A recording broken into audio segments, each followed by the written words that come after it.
शेतकरी मित्रांनो नमस्कार. मी अनिल शिंत्रे आपल्या शेतामध्ये तुमचं स्वागत करतो. शेतकरी मित्रांनो, हे पहा, पंप भरण्याचं जुगाड. टॉकी संपत आलेली आहे, त्यामुळे एक साईडनं उचललेली आहे.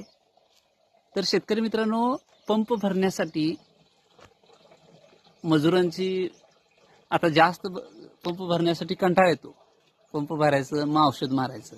त्याच्यापेक्षा शेतकरी मित्रांनो, हे असं जुगाड तुम्ही केलं तर एक नंबर. असं स्टँड बनवून घेतलेलं आहे, तिथं पंप ठेवलेला आहे आणि त्याच्यावर टॉकी ठेवलेली आहे. असं तुम्हीही जुगाड करून घ्या शेतकरी मित्रांनो. आणि आज आम्ही VCF 517 या ऊसावर फवारणी घेणार आहे. ती कोणती घेणार आहे मी तुम्हाला बोर्डवर समजावून सांगणार आहे. आणि फवारणीसाठी ऊस तुम्हाला मी दाखवतो. आता बोर्डवर समजावून सांगणार आहे कोणती आपण फवारणी घेतलेली आहे. शेतकरी मित्रांनो नमस्कार. ही आहे VCF 517 ही व्हरायटी, म्हणजेच मंड्या 517. शेतकरी मित्रांनो, ही VCF 517 ही व्हरायटी आहे. या व्हरायटीला मंड्या 517 सुद्धा म्हटलं जातं आणि बाहुबली 517 सुद्धा असं म्हटलं जातं. ही कर्नाटकची व्हरायटी आहे. अतिशय चांगली व्हरायटी आहे. 1 जानेवारीची लागण आहे ही. या लागणीला आज 110 दिवस पूर्ण झालेले आहेत. आम्ही फवारणी घेत आहोत. ती कोणती घेतलेली आहे ती मी तुम्हाला बोर्डवर सगळं व्यवस्थित समजावून सांगतो. शेतकरी मित्रांनो, औषध मारत असताना पंपचा नोजर जो आहे तो कमी होलचा घ्या. जास्तीत जास्त 4 होलचा घेतला तर सगळ्यात भारी.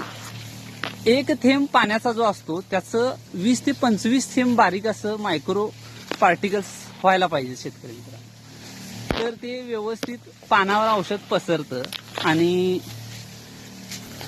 आपल्याला त्याचा फायदा चांगला होतो. जास्त असं पिचकारी मारणारा घेतलात म्हणजे जास्त मोठा ड्रॉप जर होत असेल तर ते पाणी गळून जातं जास्तीत जास्त. आणि हे कसं चांगल्या पद्धतीनं पानावर पसरलं जातं, त्यामुळे याचा फायदा शेतकरी मित्रांनो जास्त होतो. त्यामुळे तुम्ही अशी काळजी घ्या, मी सांगतो अशी. आणि तुम्हाला आता मी बोर्डवर घेऊन जाणार आहे आणि तिथं कोणती फवारणी घेतलेली आहे हे मी सांगणार आहे.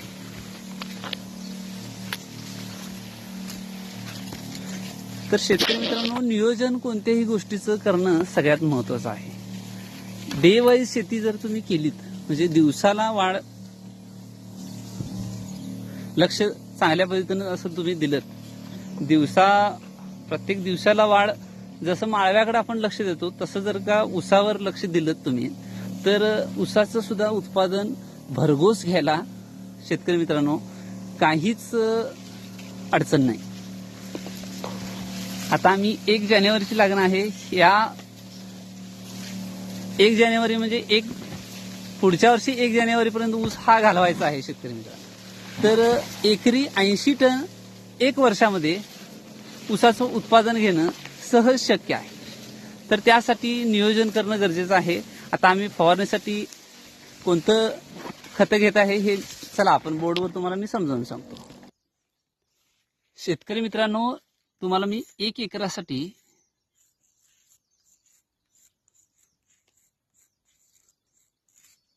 फवारणीचं शेड्यूल सांगणार आहे. 1 एकरासाठी 200 लिटर पाणी घ्यायचं आहे. 200 लिटरची पाण्याची टॉकीमध्ये आपण हे सगळं औषध तयार करायचं आणि फवारणी घ्यायची आहे. तर 1 एकरासाठी आपल्याला 130045 घ्यायचं आहे. 1.5 किलो.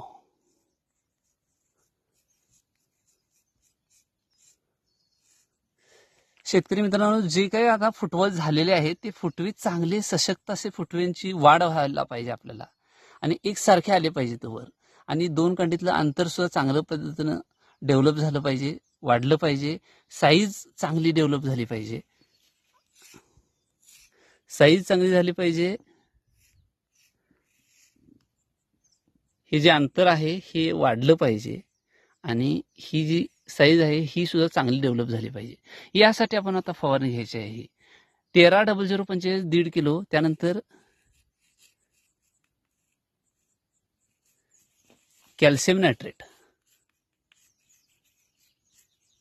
ते सुद्धा 1.5 किलो घ्यायचं आहे. तर शेतकरी मित्रांनो, कॅल्शियम नायट्रेट आपण 13-0045 मध्ये मिक्स करू शकतो. याचं कॉम्बिनेशन होतं. कॅल्शियमचं आणि हा 00 जो आहे फॉस्फरस, ह्याचं क्रॉस कनेक्शन आहे. ह्यांचं विरुद्ध म्हणजे यांचं पटत नाही. आता कॅल्शियम नायट्रेट तुम्ही जर का 1261 मध्ये मिक्स केला तर ते सोल्युशन फाटतं. त्यामुळं कॅल्शियम नायट्रेट फक्त 13-0045 मध्ये मिक्स करू शकताय तुम्ही. तर त्याच्याबरोबर त्याचं कॉम्बिनेशन सगळं चांगलं जमतं. कॅल्शियमची कमतरता भरून निघते कॅल्शियम नायट्रेटमुळे. आणि 13-0045 घेतलात तर यामध्ये पोटॅशचं प्रमाण येतं आणि नत्राचं प्रमाण येतं. आणि कॅल्शियम नायट्रेटमध्ये नत्राचं सुद्धा प्रमाण येतं. त्यामुळं आपली वाढ जी आहे पिकाची ती फास्ट होते. त्यानंतर GA घ्यायचं आहे 6 ग्रॅम.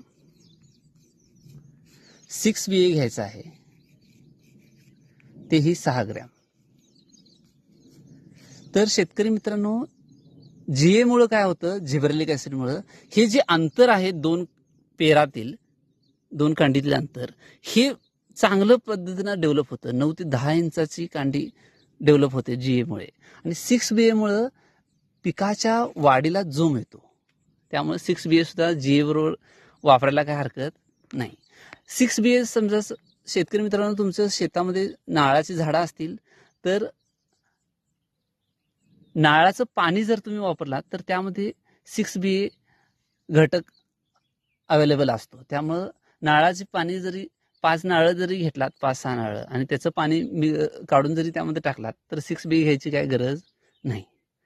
त्यानंतर शेतकरी मित्रांनो, चिलेटेड मिक्स मायक्रोन्यूट्रिएंट्स घ्यायचे आहेत.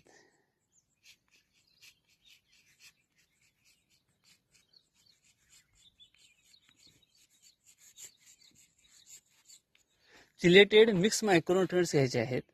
ते 250 ग्रॅम घ्यायचे आहेत.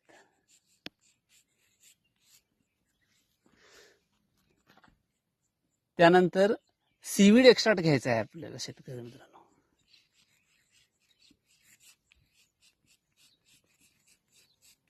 सीवीड एक्स्ट्रॅक्ट 200 मिली घ्यायचा आहे. बायोविटा एक्स घ्या, ब्रँड चांगला आहे, रिझल्टही चांगले आहेत. त्यानंतर शेतकरी मित्रांनो, गोदरेज विपुल बूस्टर घ्या.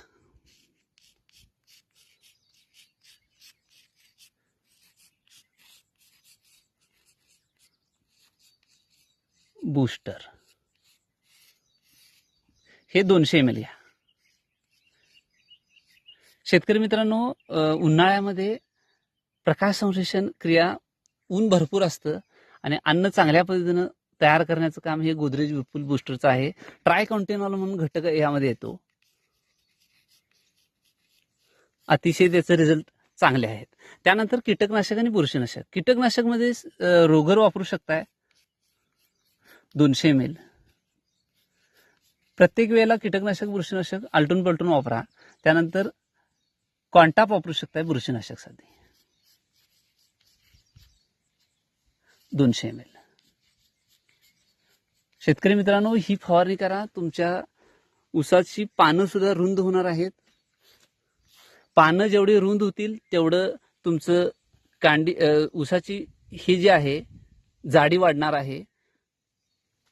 आणि पानं लांब सुद्धा होतात. त्यामुळं ते पानं लांब झाल्यामुळं 2 कांडीतलं अंतर वाढणार आहे आणि वजनही त्याच्यामुळे वाढणार आहे. तुम्ही अशा पद्धतीनं फवारणी घ्या शेतकरी मित्रांनो.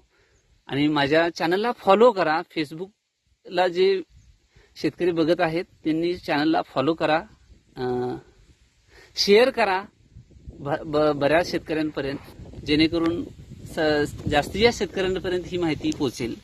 लाईक करा, कमेंट करा. धन्यवाद शेतकरी मित्रांनो.